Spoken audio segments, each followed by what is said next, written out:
Hello, in this tutorial you'll see the application of a subject from the Vincent Persichetti book on 20th Century Harmony.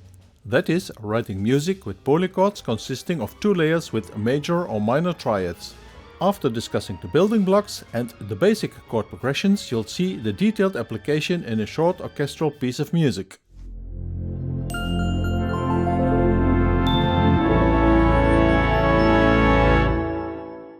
Those of you who watch my channel regularly will know that I've presented several techniques from Vincent Persicchetti's book 20th Century Harmony.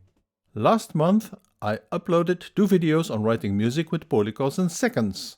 Now the focus is on chapter 7 from the book, where he discusses polychords and more specifically in section 1, those with 2 triadic units.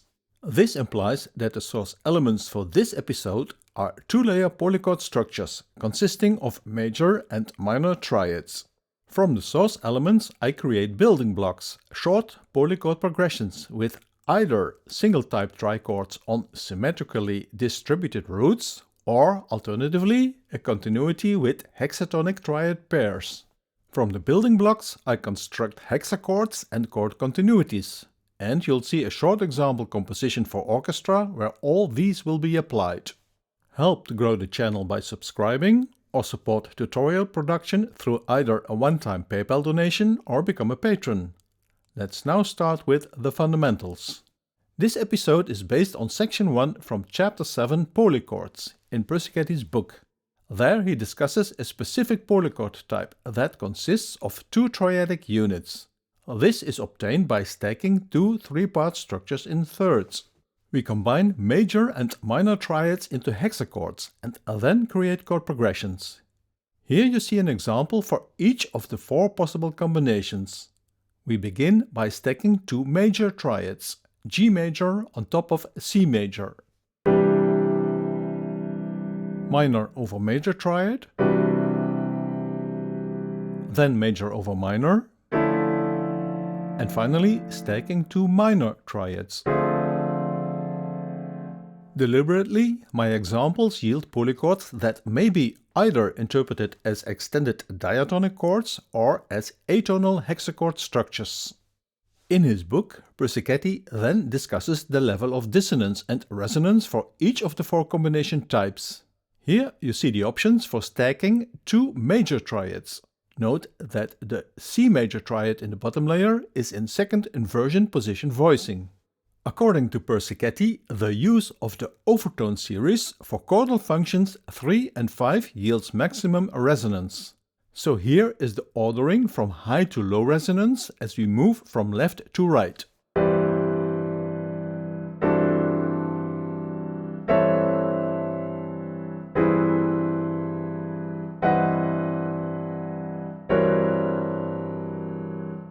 He labels the remaining 5 options as poor. That does not exclude them from practical use, but the natural resonance, with the top layer supporting the lower structure, has significantly decreased.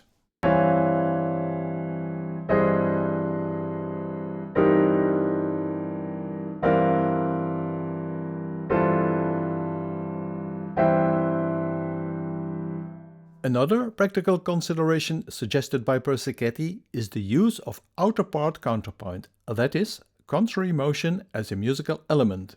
You'll see that aspect later. This diagram shows the composition technique toolbox for the tutorial. On the left you see the path from triads at the top, below that the construction of short progressions, and then at the bottom the combination into hexachords. On the right we find derived musical elements used in the composition, such as melody, pedal point and others. I'll use this diagram as a reference, guiding you through this tutorial. At the top, the source elements are the major and minor trichord, the triads in thirds. The first building block is obtained through the transposition operation. We consider a single triad type, so either major or minor, and then create a series of 3 chords with symmetrically distributed roots. The roots lie a major third, that is 4 semitones apart. For this I use the notation R4i, adopted from the Schillinger system of musical composition. For example, inspect this major triad chord continuity. C major to A flat major to E major, then back to C major. It has 3 roots that form an augmented triad, and smooth voice leading involves inverted position settings.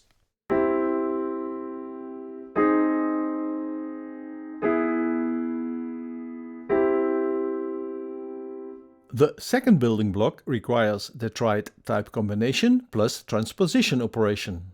This example shows the C major triad moving to G sharp minor, a change of chord type with the second chord root 4 semitones down. This is called the Hexatonic Triad Pair, as it contains the 6 pitch classes from the 3i plus I symmetrical scale.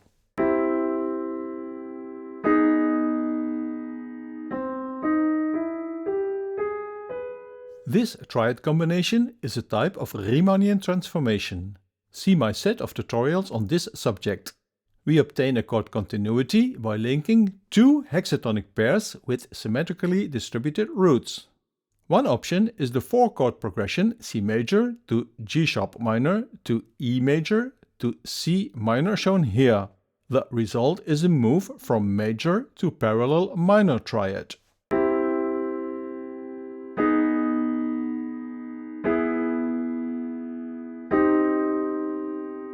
A similar process with alternating chord type and symmetrically distributed roots yields a minor to major chord progression.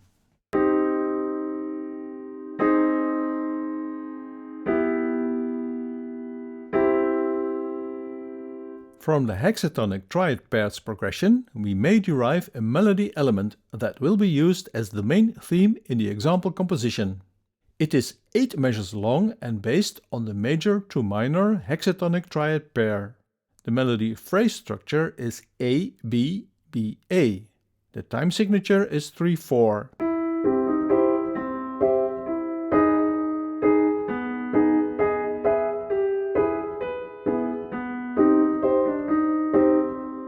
You will see melodic subphrases return as motif. We stack the building blocks to obtain polychords, 2-layer hexachords, with triad structures in major or minor. There are several combination options that you will see now. The first option is to stack symmetrically distributed major triads on top of hexatonic triad pairs. The example continuity is this set of 4 polychords: B major over C major, G major over A flat minor, E flat major over E major, and G major over C minor, with constant type major triads in the upper layer. Using triad inversion positions in both layers yields smooth, stepwise voice leading.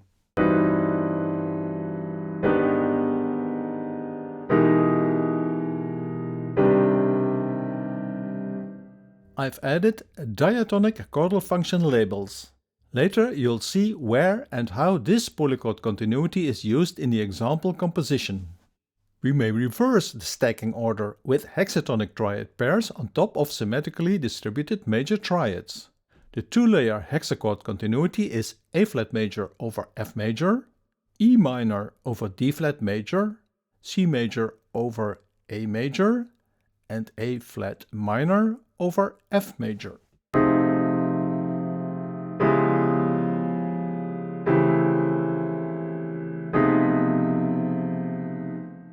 Now the chords may be interpreted as extended or altered dominant 7th structures. In this longer polychord continuity, the lower layer consists of symmetrically distributed minor triads, time shifted by 2 beats. We keep the hexatonic triad pairs in the upper layer.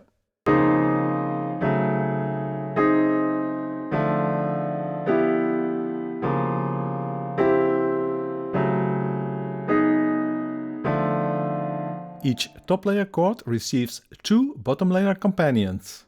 This progression is used in the middle section of the example composition. The next continuity was developed at the piano.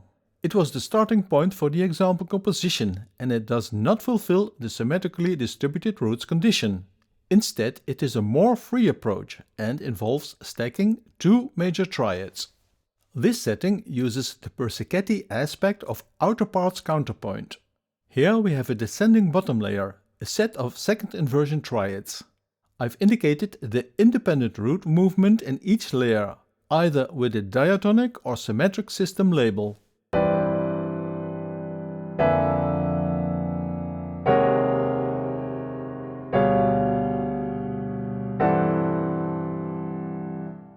Let's improve the outer part counterpoint quality and implement contrary opening motion. Strengthen the climax effect with increased part density and adding a crescendo. Note the root tritone interval relation and how this progression has cadential quality by resolving into an extended tonic chord.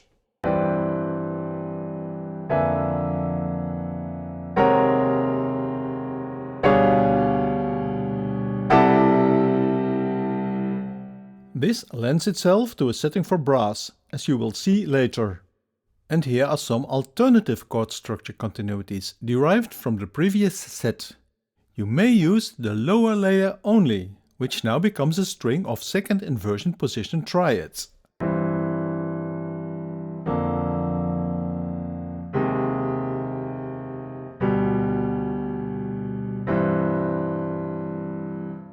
So we leave the polychord approach temporarily to create lighter textures. Here's another modification. Start with the upper layer only, with its positive and negative root cycles. Then add a chromatically ascending bass and lower layer triads or seventh chords.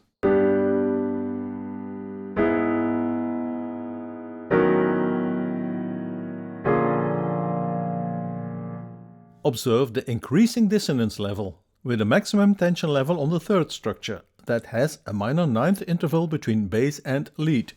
We now overlay an instrumental form with arpeggio patterns in both layers and variable density, and we'll use this in the transition section.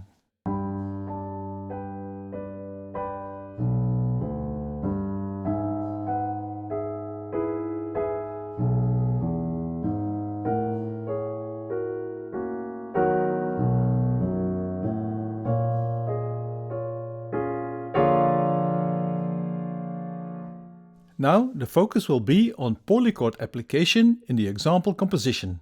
The piece has duration 2 minutes and 45 seconds. It is 130 measures long and has time signature 3/4. The form is shown in diagram at the bottom, with the essentials for each of the 14 sections. In overview, this piece has ternary quasi-sonata form, with exposition, middle section development and recapitulation. The MIDI mockup was created in Cubase, the full and reduced score in Dorico.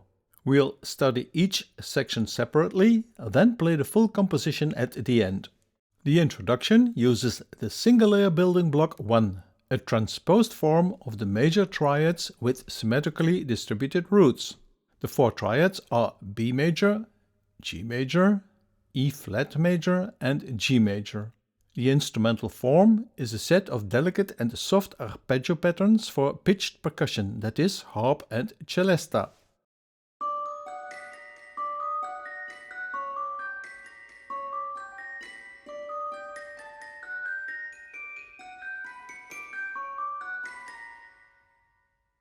Section A, measures 9 to 16, present the main theme we developed in section 2.2.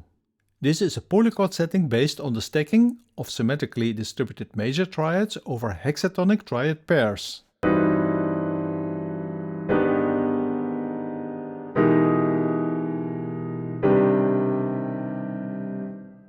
The upper layer triad arpeggios are repeated. We add the melody based on lower layer major to minor hexatonic triad pairs for clarinet with a pizzicato strings background.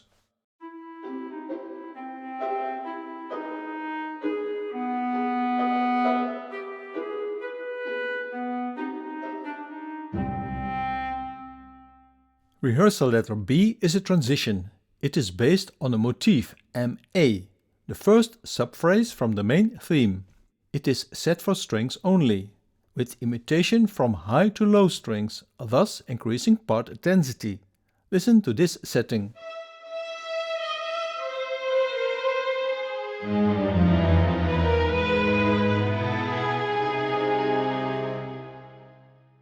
For the second main theme statement we continue with polychords, but this time with reversed stacking order. Hexatonic triad pairs on top of symmetrically distributed major triads. It is based on the continuity we saw earlier in section 232.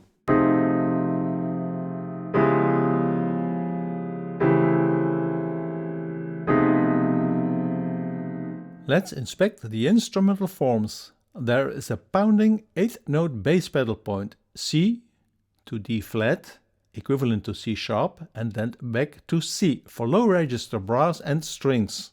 The bottom layer harmony is completed by quarter note brass arpeggio patterns.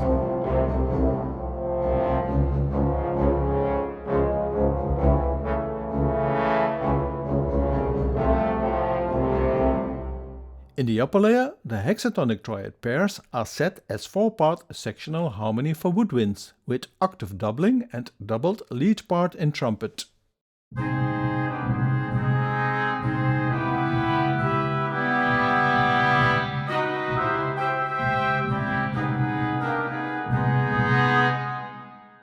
Rehearsal letter D is another transition, based on the polychords with major triads over hexatonic triad pairs.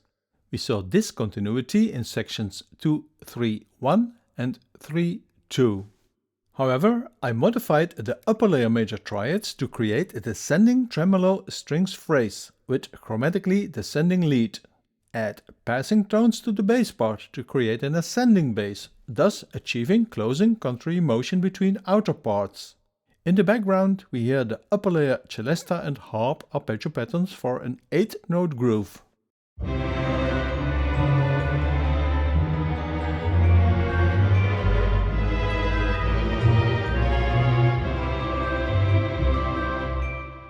In measure 40 we reach the end of the first section, the exposition in ternary sonata form interpretation. It is based on the 2 layers of major triads polychord continuity from section 234. I show the voicing with the increasing density and contrary opening motion.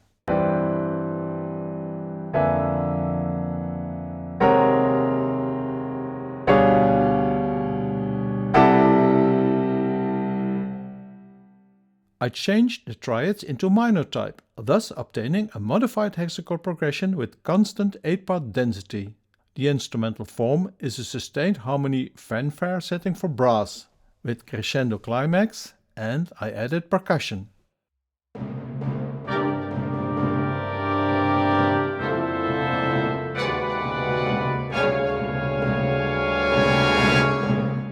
The 4 measures at rehearsal mark F are the start of the development section. The tempo increases to 180 beats per minute. It kicks off with percussion only and a prominent role for snare drum, as you will hear later. The first part of the development section is a bass riff based on the derived lower layer setting with major triads from section 235. Listen once more to the continuity of second inversion position triads.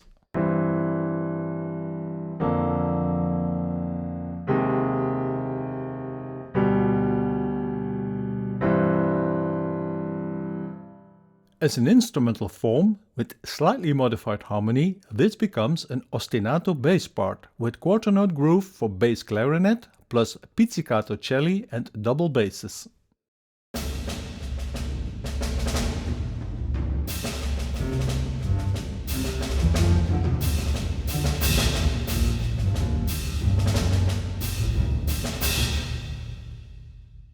At rehearsal letter H, the ostinato bass is repeated, but now the stacked major triad hexachord harmony from section 234 is implemented.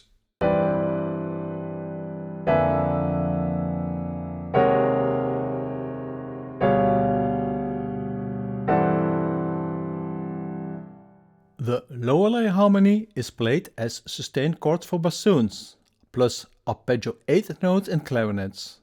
There is free harmony in measures 66 to 69 to create quasi-tonal closing to the second inversion position major triad on C.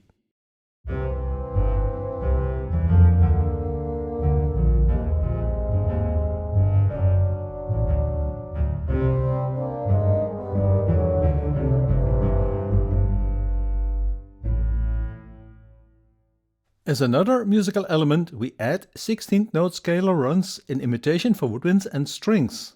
The pitches change and become different modal scales as we move from bottom to upper layer. This yields a quasi-bitonal effect. I slowed down the audio rendering so it is easier to follow the rapid patterns that move through the polychord layers.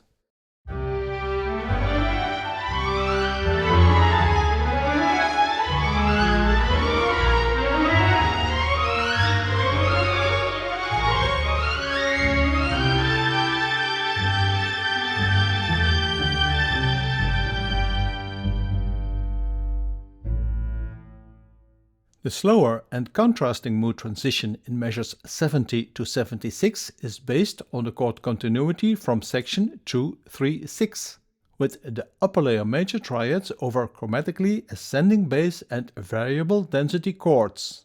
Listen once more to the arpeggio pattern interaction between the layers.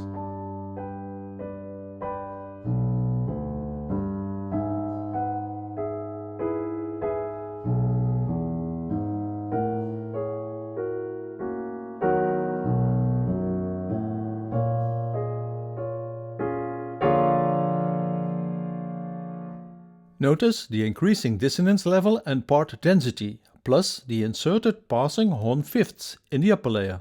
This is played by harp and celesta. I've added some embellishment to the chromatically ascending bass part for bass clarinet, cello and double bass.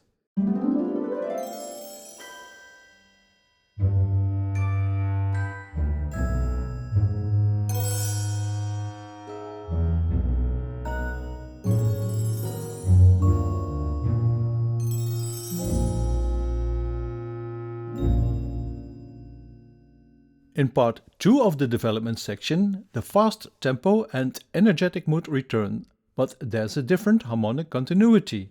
The polychord stacking of hexatonic triad pairs over symmetrically distributed minor triads that we saw in section 233.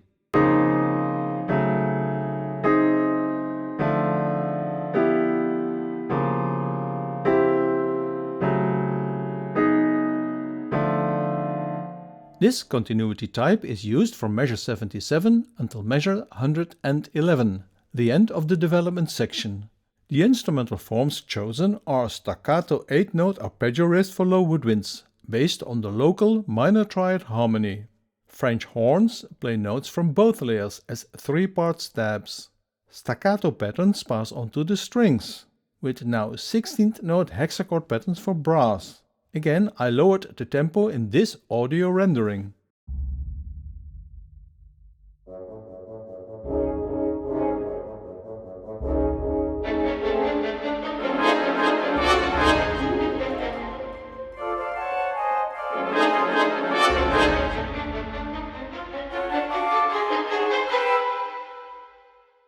In this contrasting phrase, the hexatonic triad pair over symmetrically distributed minor triads polychord harmony continues.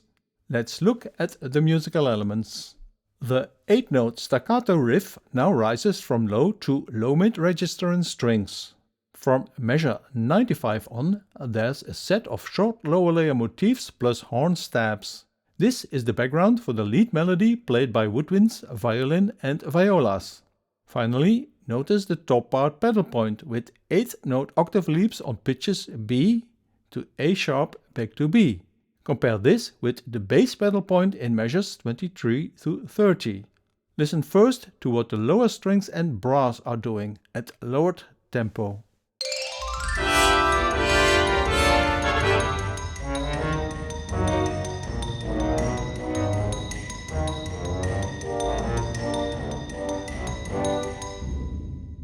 Here are the lead melody, the top part pedal point, plus the brass section.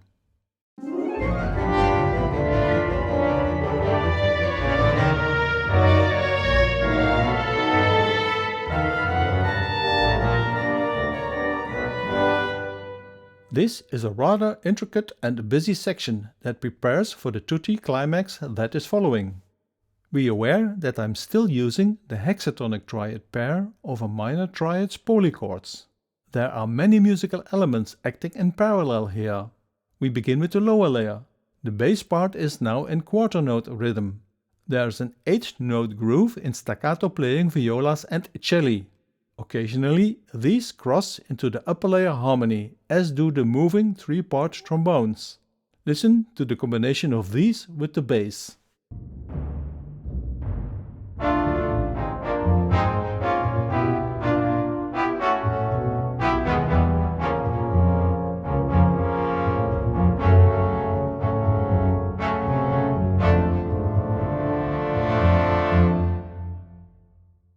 The upper part harmony is a 5-part setting with octave doubling for trumpets and French horns. Listen to the full polychord harmony as instrumental forms for brass and staccato strings.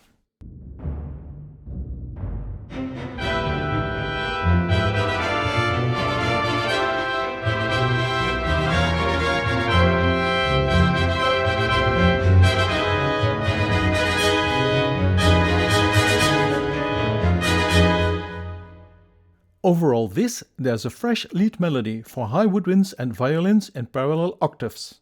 Listen to this melody, which has a nice blue note C-flat in measure 108.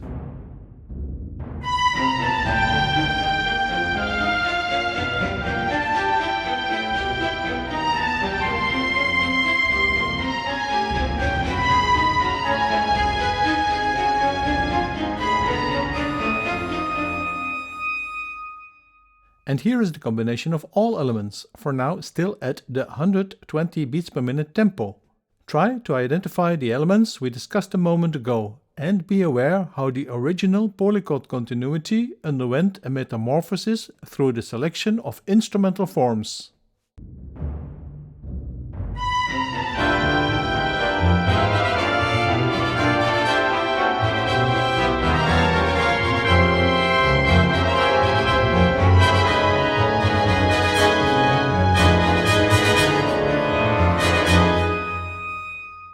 At rehearsal letter M, there's a sudden change of tempo and texture as we enter the recapitulation. Polychords are based on a new stacking approach, with minor to major hexatonic triad pairs over a set of 4 chromatically ascending major triads. The hexachord tension level is steadily increasing. Notice the rhythmic augmentation as each hexachord duration increases, starting with a single measure and closing with 5 measures. The lower layer is set as sustained chord for clarinets and bass clarinet. There's a quarter note duration set of arpeggio patterns in violas and celli. Listen to this combination.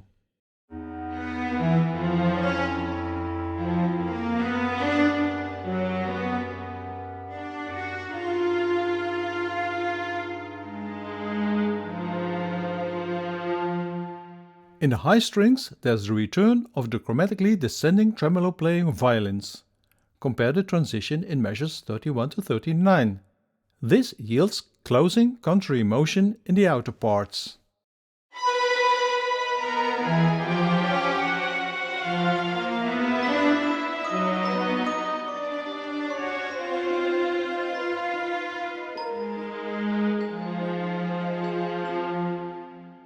The main theme from the Exposition is in flute, oboe and English horn.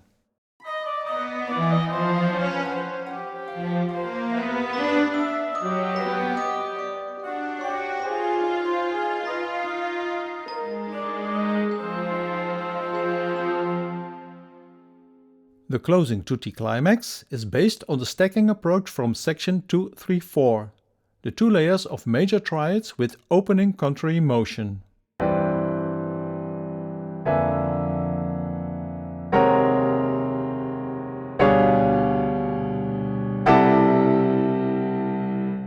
And here are the instrumental forms, starting with the sustained lower layer triads for low clarinets and bassoons.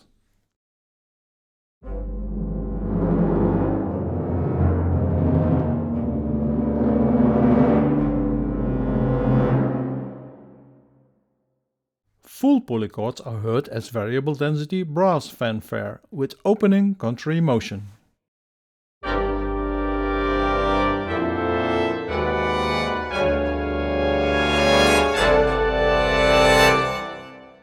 The second element is the set of ascending 16th-note scalar runs passing through lower and upper layer triads for woodwinds and strings. First, these instrumental forms are single part with octave doubling, from measure 126 on as two-part runs. This element was also used in measures 58 to 66, and it yields a bitonal flavor. Here is the audio at 120 beats per minute lowered speed.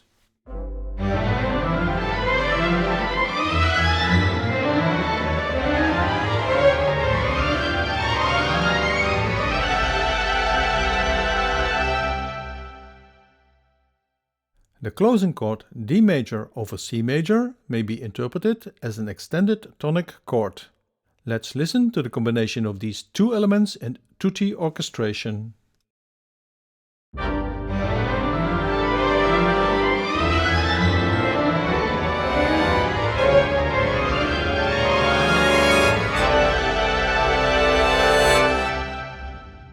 We are ready to watch the full example composition as a movie captured from Dorico.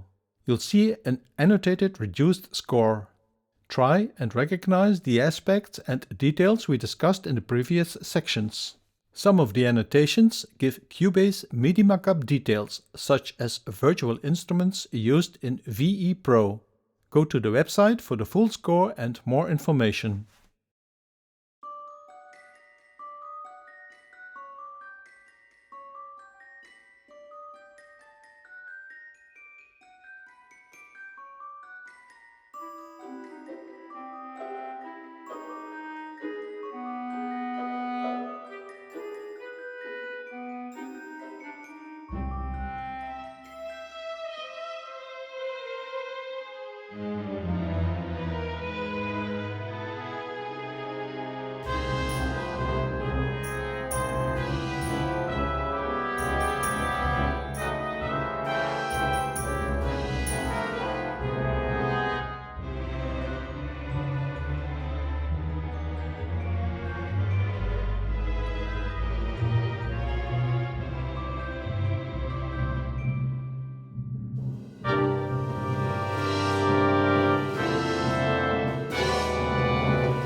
We've reached the end of this long tutorial, which is about composing with polychords with triadic units, an idea picked up from the Persichetti book on 20th Century Harmony.